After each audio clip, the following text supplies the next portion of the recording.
할렐루야. 여러분 캄보디아를 잘 아실 것입니다. 이곳에 선교사님이 약 한 2,000명 정도 나가 있다는 얘기를 듣습니다.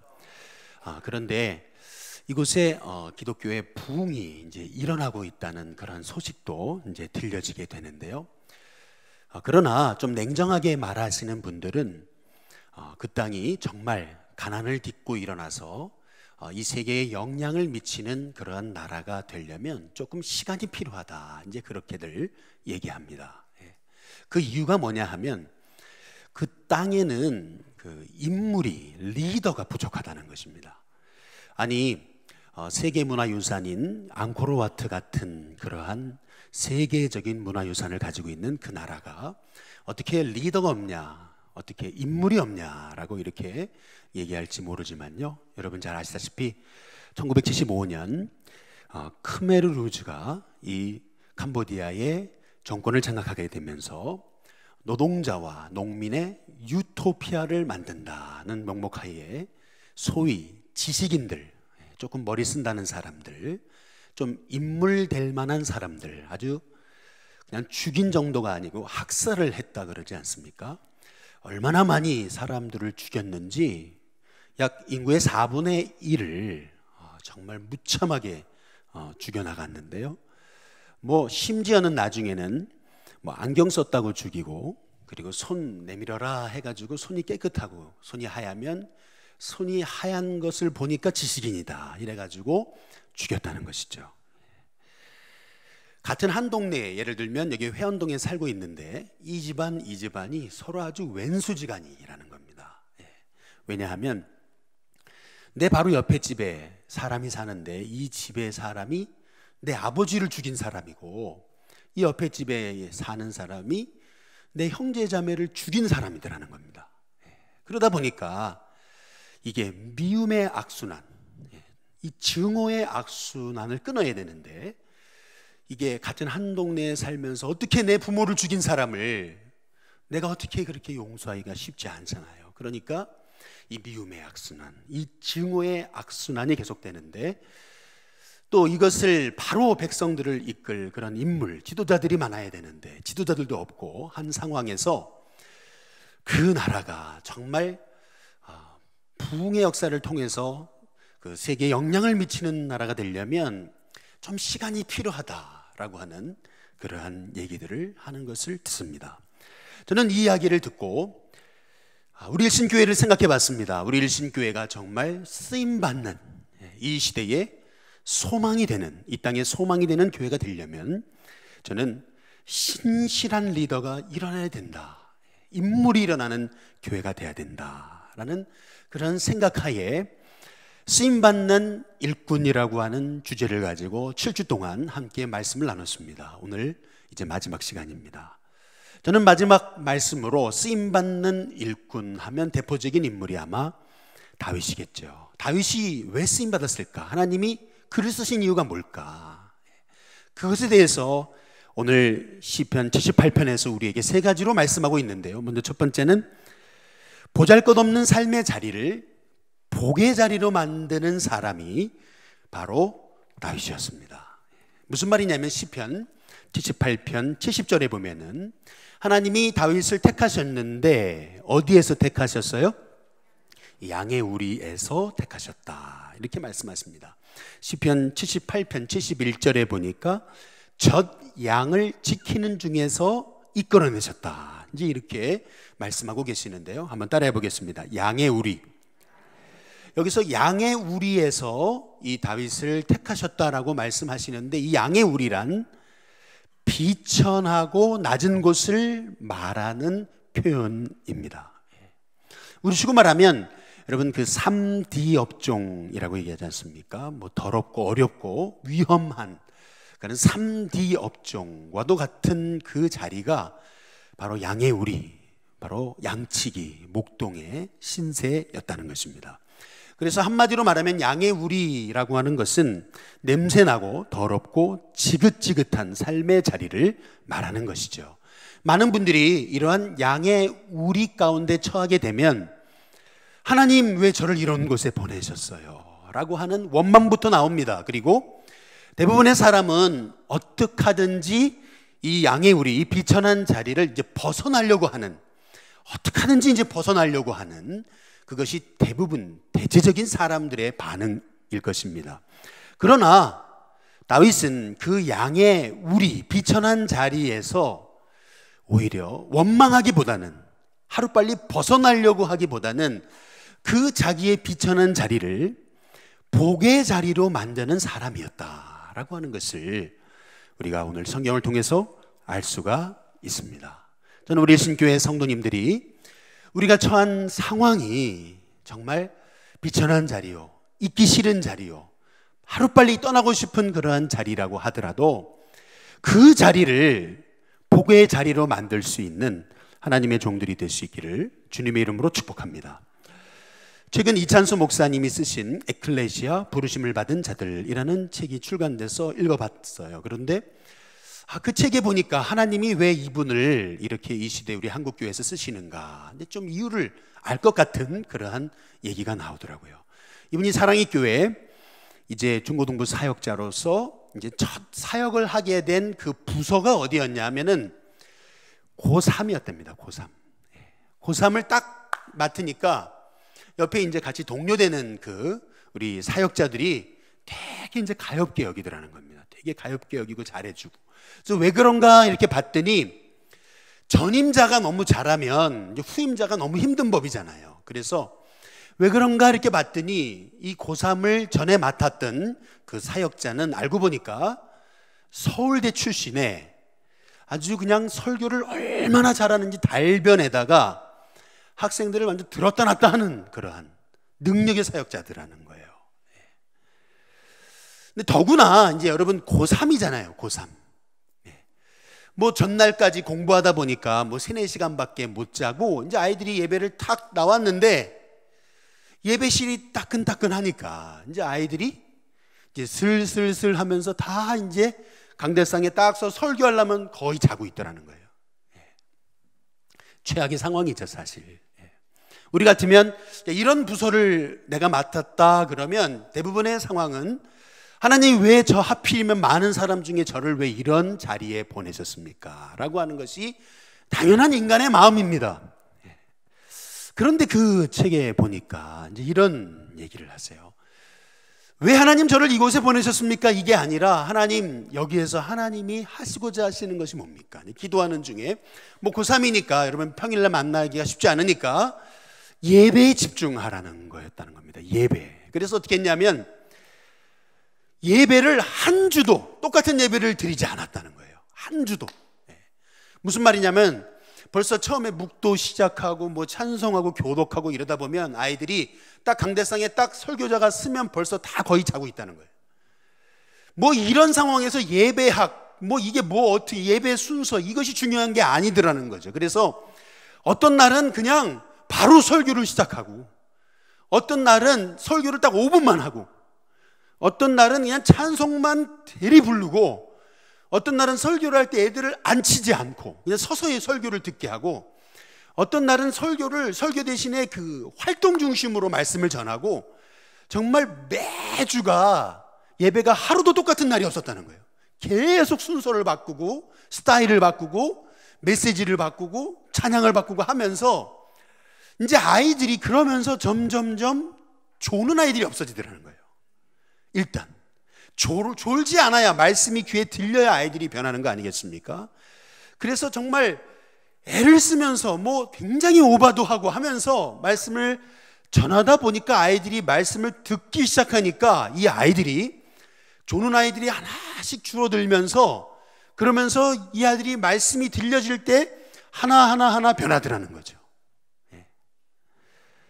고3이라고 뭐 아이들이 이제 못 만나게 생겼네요 해가지고 사무실에서만 앉아가지고 책만 보는 것이 아니라 학생들 11시, 12시에 학원 또 학교로 찾아가가지고 그 학교 앞에 가가지고 아이들 만나면서 떡볶이 사주고 오뎅 사주고 하면서 그냥 아이들하고 얘기만 들어줬는데 능력 있는 사역자가 되더라는 거예요.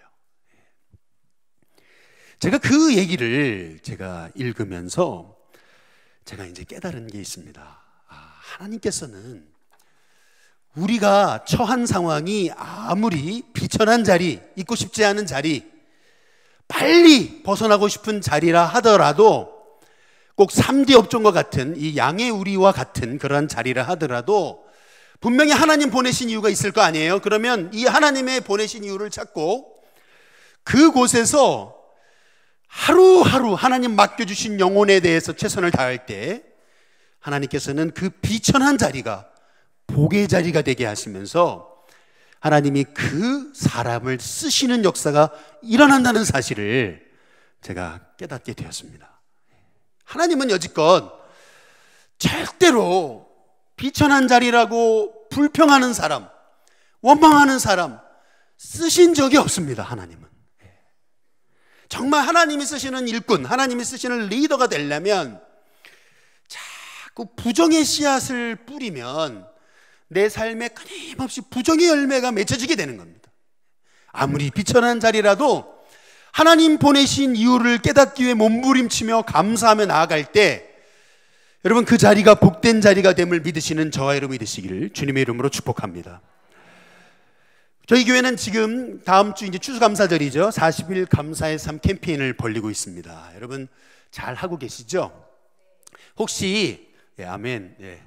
여러분 잘 하고 계시리라 믿는데 혹시 못하신 분들, 못 받으신 분들은 오늘이라도 우리 전사님께 받으셔서 가져가셔서 매일 5가지 감사를 실천해 보시고 돌아오는 주일날 들어오시면 이제 바구니를 준비할 텐데 거기다가 여러분 제출하시면 제출할 때 이제 여러분 아무도 못 보게, 목회자도 못 보게 여기다 이렇게 스티커를 붙여드리겠습니다. 아무도 보지 않습니다. 여러분과 하나님과의 관계니까 뭐 꼭 다 하셔도 좋고 뭐 하루만 하셔도 상관없습니다. 하나님께 감사의 고백을 적어서 올려드리시면 되고, 그리고 헌금 시간에 이제 봉헌을 하게 되면 여러분께 이제 참여하신 분들께 그래도 수고하시고 40일 동안 노력하셨는데 저희가 기념품 조그만 걸 준비했습니다. 그리고 이 다 이제 예배가 끝나면 여러분 속회를 통해서 이제 나눠드릴 텐데요. 혹시 이제 잊어버리실 수 있으니까 여러분 성경책에다가 꼭 껴서 여러분 주일날 오시기 바랍니다. 꼭 놔두고 오잖아요. 이런 날 꼭 이런 날 놔두고 옵니다. 지난주에 우리 소정택 권사님이 이제 축구를 하시다가 쓰러졌는데 이제 잘못 뛰어가지고 그래서 손이 이제 손목이 부러졌거든요. 근데 거기 핀을 박았어요.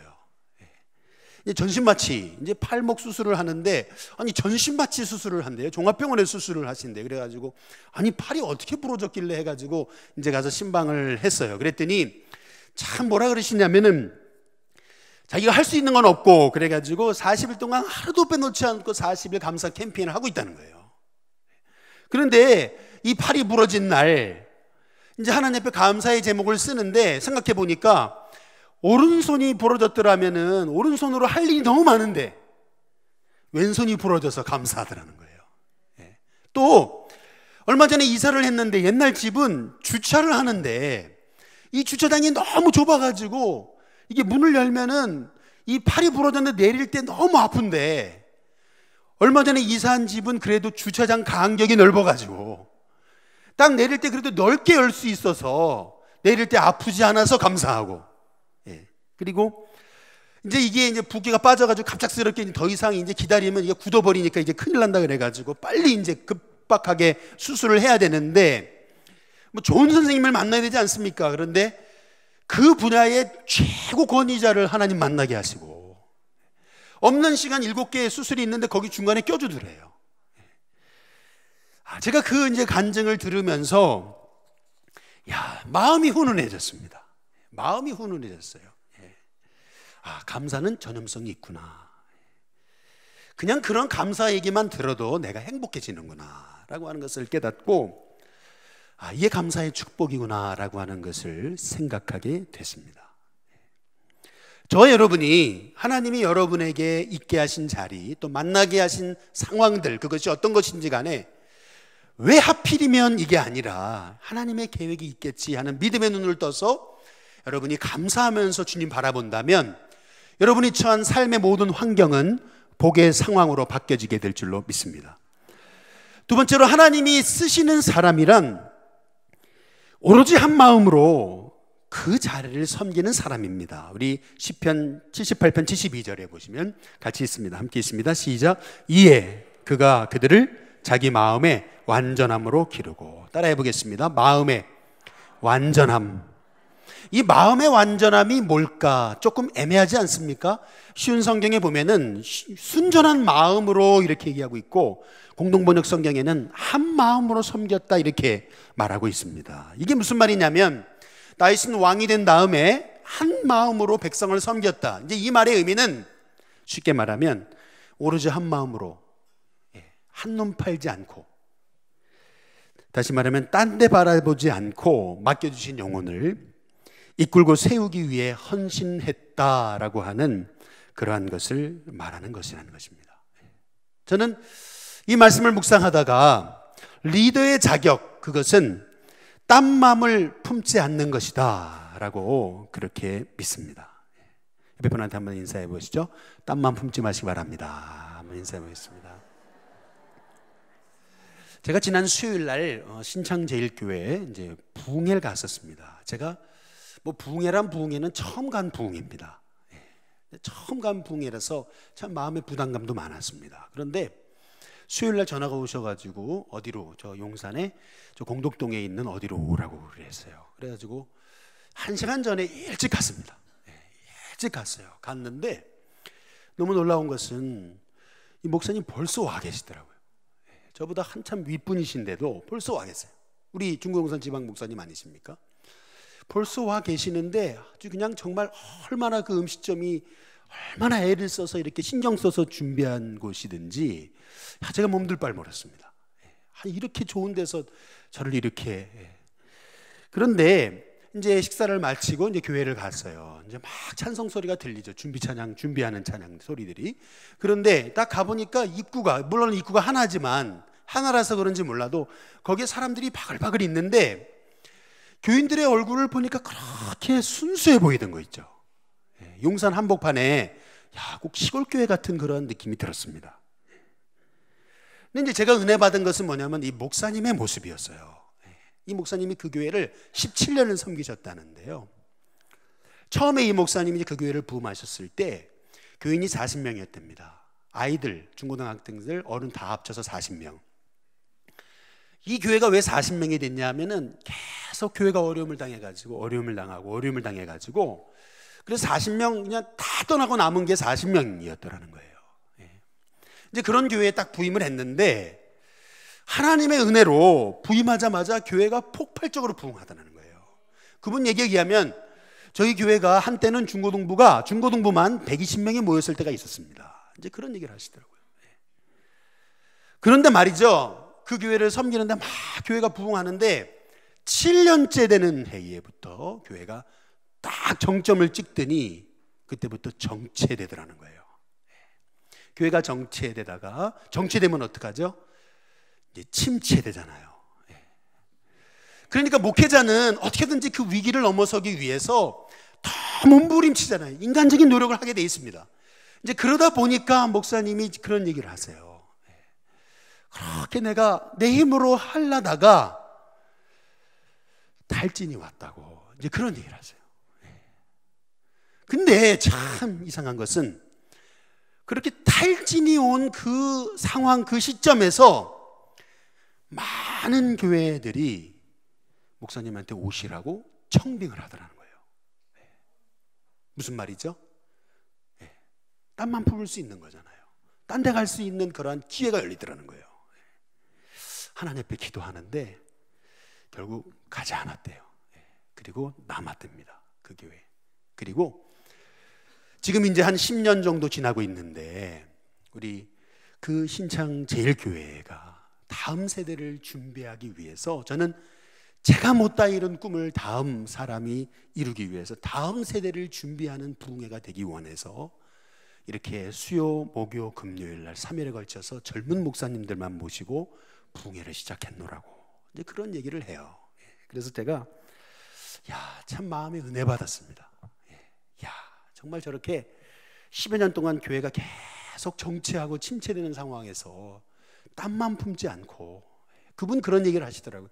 저는 딴 데 가지 않습니다. 땀만 품지 않습니다. 저는 오로지 이 교회를 지킵니다. 이제 그 얘기를 하시는데 제가 참 부흥회하러 갔다가 제가 얼마나 은혜를 받았는지 몰라요. 다윗이 오늘 지금 자기 백성을 마음의 완전함으로 길렀다 그러는데, 마음의 완전함이란 한 마음, 딴만 품지 않았다, 허튼 데 마음 두지 않았다, 그 얘기거든요. 그렇다면 다윗이 이렇게 한 마음으로 한결같이 영혼을 섬길 수 있었던 이유가 어디 있었냐는 거예요. 여기 성경에 나옵니다. 우리 시편 78편 2절에 보시면 따라해 보겠습니다. 이에, 다시 한번요, 이에. 여러분, 이에, 이게 핵심입니다. 무슨 말이냐면 다윗은 양치기였잖아요. 다윗은 양치기라고 한다면 당시에 가장 비천한 직업이었는데, 비천한 자리였는데, 누구도 하고 싶지 않은 정말 천박한 자리였는데, 그 천박한 자리에 있던 양치기를 하나님께서 택하셔서, 택하신 것도 감사한데 들어서 한 나라의 왕이 되게 하시잖아요. 써주시잖아요.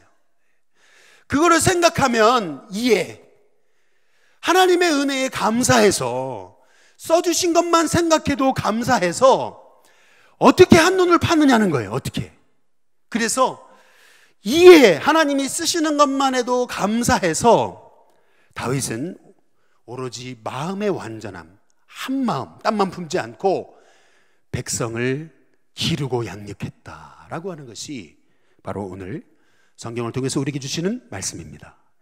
지난번 여러분, 지난 주 중에 저는 못 봤어요. 다음날 뭐 특세가 있어서 저녁에 좀 일찍 요새 자거든요. 그래서 못 봤어요. 그런데 다음날 보니까 하이라이트에 이렇게 나오는데, 여러분 요새 그 프로야구 한국 시리즈 기아와 두산 경기 2차전 혹시 보셨습니까?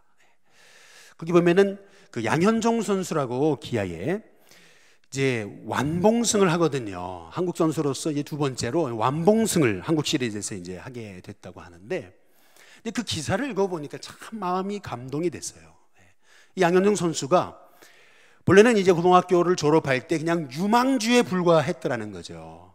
이제 처음에 이제 그 프로를 들어갔을 때 그 첫 대 성적이 1승밖에, 1승 2패, 별로 1승 2패 뭐 1홀든가 어쨌든 정말 초라한 성적. 그 다음 해에는 정말 더 초라한 성적.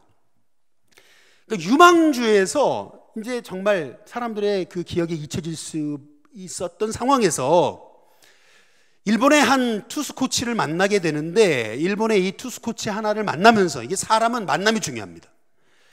이 한 사람을 만나면서 이제 완전히 이제 한국 이 프로야구를 대표하는 선수로 바뀐 거예요. 완전히 사람이 거듭난 겁니다. 그게 너무나 이제 감사해서 보니까 이 한국 시리즈 2차전에 일본에 있던 이 코치를 모셔다가 식사를 대접하고, 그리고 저녁에 그 경기에 오시도록 해가지고 자리를 만들어서 이제 1회가 끝나고 2회가 끝나고 하면서 정말 그가 잘하게 될 때마다 손을 가리키면서 이 코치에게 감사하는 모습을 보여주는데, 참 거기에 참 제가 감동을 받았어요. 나보다 낫다라는 생각을 했습니다. 이 양현 선수 크리스찬이잖아요. 그래서 늘 이 마운드에 설 때마다 이렇게 뒤를 돌아서 하나님 앞에 기도하고 이제 공을 던지지 않습니까? 우리가 슬럼프가 오고 그리고 딴 마음을 품게 되고 마음이 흐트러질 때마다 우리에게 필요한 마음은 뭐냐면, 따라해 보겠습니다. 이해. 이해입니다. 하나님 나를 택하여 주시고 이 부족한 사람을 써주시잖아요. 그것만 생각해도 이해, 우리는 딴 마음 품을 수 없다는 거죠. 마지막 세 번째로, 하나님이 쓰시는 사람은 어떤 사람일까? 시편 78편 72절에 보니까 그 손에 능숙함으로 이렇게 말합니다. 하나님이 쓰시는 사람은, 한번 이렇게 손 들어보시죠. 이렇게 따라해 보겠습니다. 손이 능숙한 사람.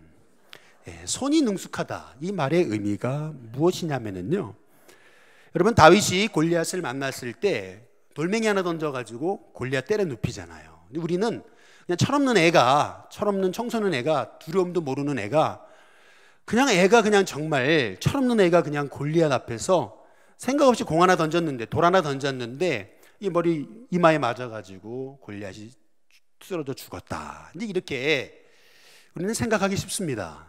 그러나 성경이 얘기하는 게 그게 아닙니다. 성경을 잘 보시면은 역대하 26장 거기 14절에서 15절에 보시면은 우시아가 그의 온 군대를 위하여 뭐를 준비했습니까? 예, 거기 보면 물맷돌을 준비했다. 예, 물맷돌. 예. 이게 이제 다윗이 들었던 물맷돌이거든요. 근데 15절에 보시면은 그 물맷돌을 뭐죠? 이제 던지게 했다라고 그렇게 얘기하고 있습니다. 이게 무슨 말이냐면은 고대 전투에는요, 기병, 보병, 그 다음에 투석병, 이렇게 세 종류의 군사가 있었다는 겁니다. 이 투석병이 하는 일은 뭐냐면은 쉽게 말하면 물매를 던지는 일이었다는 겁니다. 여러분, 그 말콤 글래드웰이라고 하는 분이 쓴 그 다윗과 골리앗이라고 하는 그런 책이 있습니다. 근데 이 책에 보면은 그런 얘기를 해요. 이 투석병들이요, 이게 얼마나 대단했는지, 얼마나 이 사람들을 훈련시켰는지 200m 거리에 떨어져 있는 그 적들도요, 이게 탁 던지면은요 아주 치명상을 입히거나 죽일 수 있는 능력이 있었다는 겁니다. 이게 다윗과 골리앗, 이게 한 30여 미터 되는 거리라면, 만약에 200m가 아니고 30여 미터가 되는 거리라면 이 물매는요 한번 들어서 탁 이렇게 쏘면은요, 이거는 소위 이제 소총, 아주 작은 권총, 그런 것 같은 이렇게 탁 하고 날아가는 그러한 그 파워가 있었더라는 것입니다. 그러니까 다시 말하면 다윗이 골리앗 앞에 서서 골리앗을 향해서 물매를 던지면서 하나님이 나와 함께 하시면 저 골리앗은 아무것도 아니다 하면서 달려가잖아요. 근데 여기서 우리가 볼 수 있는 사실은 뭐냐면 골리앗은 믿음만 있었던 것이 아닙니다. 믿음만 있었던 것이 아니라 이 다윗은 골리앗을 때려 눕힐 수 있는 실력이 있었다는 겁니다. 이것이 중요합니다. 하나님의 일꾼은 영역, 지력, 그리고 실력이 필요합니다. 하나님의 일꾼은 기도도 열심히 할 뿐만 아니라 삶의 자리에서도 인정받는 사람이어야 됩니다. 그것이 어떤 일이건 상관없습니다. 장사를 하셔도, 또 그것이 어떤 육체적인 일이건 아니면 머리를 쓰는 일이건 어떤 일이든 간에 하나님의 사람은 자기가 맡겨진 일, 자기가 하는 일에 정말 최선의 노력을 통해서 인정받는 그러한 일꾼들이어야 된다는 것입니다. 그래서 제가 늘 우리 사역자들한테 하는 말이 있습니다. 유초동부 사역을 맡겼을 때 유초동부 일을 최고로 여기고 헌신하는 사람은 다른 부서를 맡겨도 잘 한다는 겁니다. 그런데 예를 들어서 뭐 유치부를 맡겼는데 이런 걸 맡겼냐는 둥, 안 된다는 둥, 이런 사람은 다른 부서, 잘 되는 부서를 맡겨도 안 된다는 겁니다. 어떤 부서든 간에 내가 맡은 이 일, 그것이 보잘것없는 일이라도 그 일에, 다윗이 양의 우리에서 양을 지키기 위해서 이 돌 던지는 일 하나만이라도 정말 최고가 됐을 때, 그때 골리앗을 만났을 때 그냥 돌 하나로 이 골리앗을 이마 정콩에 맞춰서 쓰러뜨릴 수 있는 능력, 실력, 그러한 노력이 있었다라고 하는 사실을 우리가 생각한다면 저와 여러분이 이 손에 공교함이 있는 하나님의 종들이 될 수 있기를 주님의 이름으로 축복합니다. 지난번에 우리 홍지혜 사모님 오셔서 말씀 전해 주시지 않습니까? 근데 제가 마음에 이렇게 반성하는 시간이 됐었습니다. 이제 그 이유는 뭐냐면, 원래는 9월 달에 오시라고 이제 이렇게 연락을 드렸는데 10월에 오시겠다는 겁니다. 그래서 아니 왜 10월에 오실까? 알고 보니까 이 전도 팔찌를요 1,500개를 이제 준비하시려고 했던 건데요. 또 제가 이번에 설교 가서도 그 신창제일교회 그 교인들도 2개씩 다 나눠드렸습니다. 그런데도 우리 전도대들도 나눠줬어요. 그런데도 400개가 남았대요. 그래서 제가 이렇게 보니까 우리 교회 이 전도 팔찌는 여기다가 이제 십자가를 이렇게 넣거든요. 그래가지고 제가 전사님한테 아니 이거 다시 잘라가지고 여기 십자가 껴가지고 그래 다시 한번 만들면 어떠냐고 이제 이렇게 했더니 이게요 여러분 이 구멍이 너무 이렇게 좁아가지고 작아가지고 이거 다시 풀어가지고 다시 한다는 게 시간이 엄청 오래 걸린다. 야, 근데 제가 그 얘기를 듣고 제가 생각한 거는, 야, 5,000개를 만들어 오실 생각을 했다라는 생각을 해보니까 제 마음에, 야, 정말 저는 전도 말은 했지만 이러한 정말 전도하기 위해서 이렇게 애쓰고 노력하고 최선을 다하지 못했구나. 저는 그 생각을 했어요. 이번에 오시면서 저한테 이제 쓰라고 하면서 이제 이 전도지를 갖고 오셨는데 보니까 이게 전도지래요. 그러면서 본인이 만드신 건데 이게 1, 2, 3, 4 다 이렇게 번호가 매겨져 있는데 읽어보니까 이게 보니까 이제 가서 해야 될 말 그것들을 다 이렇게 써가지고 본인이 직접 만들어가지고 그래가지고 어떤 사람 만났을 때 어떻게, 어떤 사람 만났을 때 어떻게 이렇게 해가지고 이거를 다 만들어 오셨더라고요. 제가 이걸 보면서 야, 이 투박한 전도지를 가지고도 1년에 50여 명씩 전도하는 이유가 있으시구나. 제가 그것을 깨달았습니다. 하나님이 쓰시는 사람은 여러분 영역, 지력 그리고 실력이 필요합니다. 그 실력이 있으려면 노력이 있어야 된다는 거죠. 저는 이 쓰임받는 일꾼이라고 하는 이 말씀 시리즈를 이제 준비한 이유가 있습니다. 우리가 12월 첫째 주가 되면은 이제 우리가 당회를 하지 않습니까? 이제 당회 때 교회 일꾼, 리더를 뽑아야 됩니다. 그래서 우리 일신교회의 리더는 이런 리더가 됐으면 좋겠다라는 생각을 가지고 7번의 시리즈를 가지고 하나님의 말씀을 나눈 것입니다. 실은 하나님이 쓰시는 리더는 어떤 사람이어야 됩니까? 먼저는 믿음의 시각이 있는 사람이어야 됩니다. 믿음의 그릇이 커야 됩니다. 그래야 하나님의 뜻을 거기에 담을 수 있습니다. 두 번째로 하나님이 쓰시는 리더는 말이 복돼야 됩니다. 말이 복될 때 한 공동체가 든든히 서갑니다. 리더의 한마디는 한 공동체 전체를 흔들어 놓을 수 있습니다. 하나님이 쓰시는 리더는 기도의 사람이어야 됩니다. 기도의 사람이 되어야 되는 이유는 내 힘으로 쓰임받는 것이 아니기 때문에 그렇습니다. 하나님이 쓰시는 리더는 순종의 사람이 되어야 됩니다.